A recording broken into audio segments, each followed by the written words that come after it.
Hello, my friends. And while all Russian forces are concentrated on the Lugansk and Donetsk directions, the Ukrainian forces are successfully advancing in the Kherson direction. According to the latest reports, Russian officers are already involved in offensive operations in Kherson, but they still cannot dislodge our forces from the left bank as before. Unfortunately, the situation in the Kherson area continues to deteriorate. General Teplinsky's tactics, of which we are already tired of writing, remain unchanged. Frontal assaults without proper artillery and air support end with a sad, but quite natural result: the enemy holds its positions, while we lose people and equipment.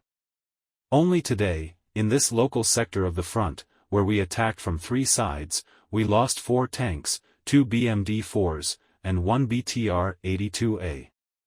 In addition, we have many dead and wounded. The enemy did not retreat a meter. Anyone who knows anything about military affairs understands that advancing in columns of equipment on this sector of the front without air superiority is like death. In the Kherson area, we do not have such superiority even close to. The enemy's air defense reliably covers the area from our big aviation, which in such a situation can only engage in non-aimed bombing from a long distance. And in the class of small aviation, that is, UAVs, the enemy has a significant superiority in this area. As evident, the Ukrainian armed forces have created a situation for the Russians in which they cannot even make use of aviation. On this front, the Ukrainian armed forces are successfully destroying the enemy, although advancing further is not currently possible. The Russians claim they report only what they can, but in reality, their situation is much worse, and that is already satisfying. Today, the main task is to increase the number of drones on other fronts to thoroughly eliminate the Russians, because on the Kherson front, FPV drones continue to haunt the Russians. For Kherson, I can say, the enemy just gives in the mouth with these FPV drones. And very competently. So our leaders are rolling up and making up all sorts of nonsense, like, well, to hell with it, we have aviation bombs. We have this, we have multiple launch rocket systems. Now let's burn everything. As long as the hunt for UAV operators on our part is not carried out at all, the enemy competently organized theirs. Instant interception of FPV video, instant infliction of an accurate hit, and how does it happen? And there is a direct connection with artillery and with kamikaze UAV crews, and the connection is stable. They also have a real understanding and assessment of the role of UAV crews in the war. What our leaders don't have. And we have global lies, we have bureaucracy. Overall, things seem lively over there. We'll be waiting to see how events unfold. In the Zaporizhzhia direction, the situation has deteriorated. The Russians have increased the number of shelling incidents and are advancing simultaneously in 3 directions, in the area of Robotyne, Verbove, and Novoprokopivka. It appears that reserves continue to arrive here, and those columns of equipment mentioned a few days ago seem to have come not for rotation, but to escalate offensive actions on this section of the front.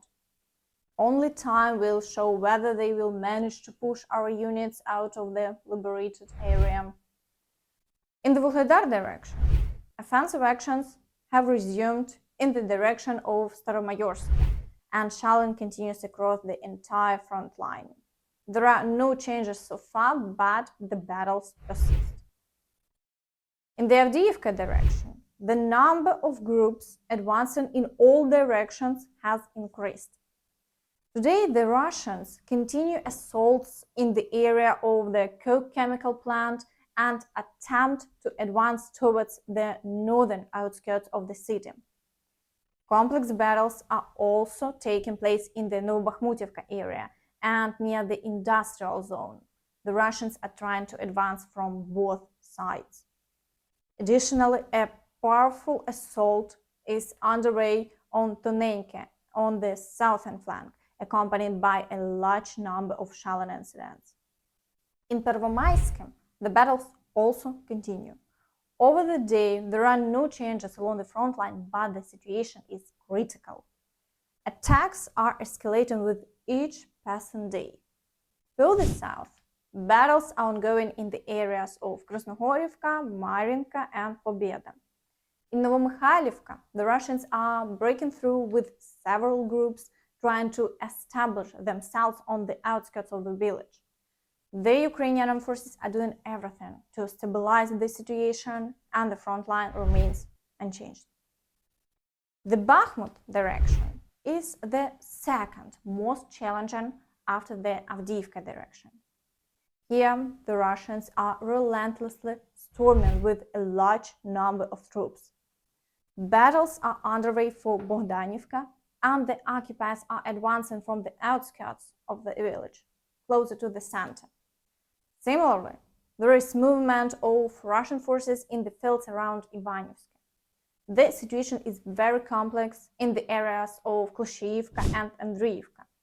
The Russians are exerting maximum pressure here and have tactical successes. Globally, the front line hasn't changed, but currently the initiative is on the enemy's side. In the areas of Krymina and Siversk, battles continue for Spirne, and shelling is ongoing across the entire front line.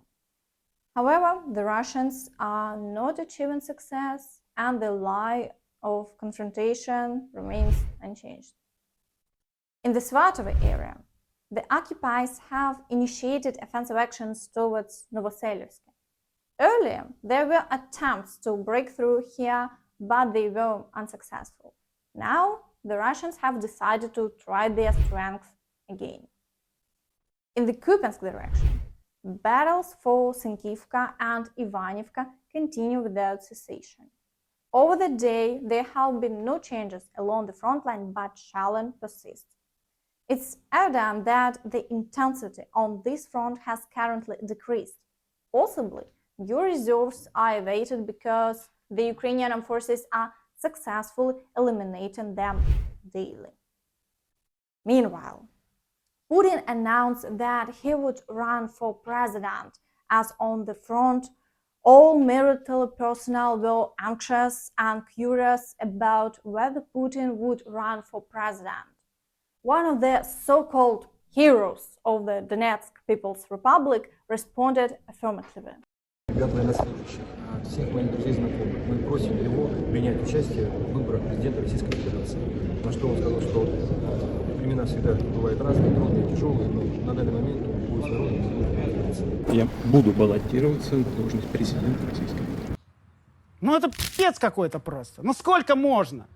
Also, I want to share with you a story. Yesterday, Tucker Carlson posted episode 47 of his show Tucker Carlson Tonight on Twitter, where he talked to the father of Gonzalo Angel, an American blogger who lived in Kharkiv and was arrested by the Security Service of Ukraine on May 5th, 2023, for justifying Russian aggression. The Russian economy is sailing on, sailing on. European economy, people are starting to die of hypothermia in the UK because they don't have access to the cheap energy of Russia from before. Elon Musk couldn't overlook this situation and left his comment. An American citizen is in prison in Ukraine after we sent over $100 billion? Is there more to this story than simply criticizing Zelensky? If that's all it is, then we have serious problem here. And not understanding.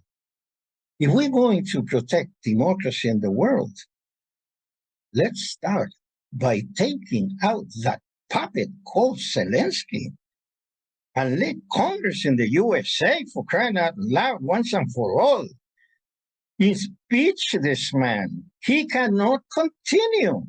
The US is sliding down every day, Tucker. The Chinese are winning us. I mean, what kind of foreign policy are we getting into? The worst of it all is that either they don't know history, because there are a bunch of ignorance in the White House. And that's all from me. Don't forget to like this video, subscribe to the channel, and hit the notification bell to stay updated on all the latest news. Thank you for watching, and see you next time. Bye bye.